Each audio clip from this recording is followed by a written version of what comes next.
సంవత్సరం అకాడమీ అవార్డ్స్లో ఏదో ఒక సినిమా అందరిలోనూ ఆసక్తి రేకెత్తిస్తూ ఉంటుంది.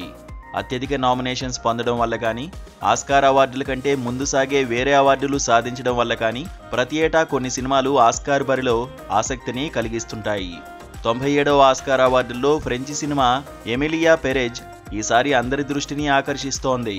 కారణం ఏంటంటే ఈసారి ఎక్కువ నామినేషన్స్ పొందిన సినిమాగా ఎమిలియా పెరెజ్ నిలిచింది. ఈ చిత్రం 13 నామినేషన్స్ పొందింది. మరోవైపు ఓ నాన్ ఇంగ్లీష్ మూవీ అన్ని నామినేషన్స్ సొంతం చేసుకోవడం ఇదే మొదటిసారి.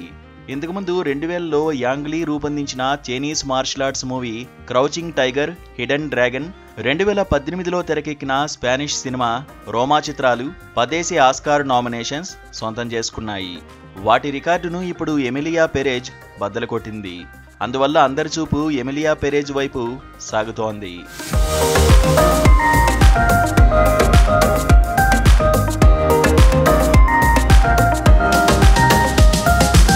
2018లో 10 ఆస్కార్ నామినేషన్స్ సంపాదించిన స్పానిష్ మూవీ రోమా 3 ఆస్కార్లు సొంతం చేసుకుంది. Best foreign language film, best director, best cinematography అవార్డులను తన ఖాతాలో వేసుకుంది.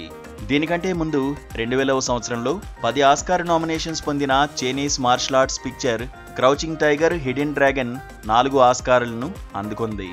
అందులో best foreign language film, best art direction, best cinematography, best original score అవార్డులను క్రౌచింగ్ టైగర్ హిడెన్ డ్రాగన్ సొంతం చేసుకుంది. ఈ 2 సినిమాలను తలదన్నేలా 13 ఆస్కార్ నామినేషన్స్ పొందిన ఎమిలియా పెరెజ్ ఎన్ని అవార్డులు పోగేస్తుందో చూడాలన్నదే అందరి ఆశ.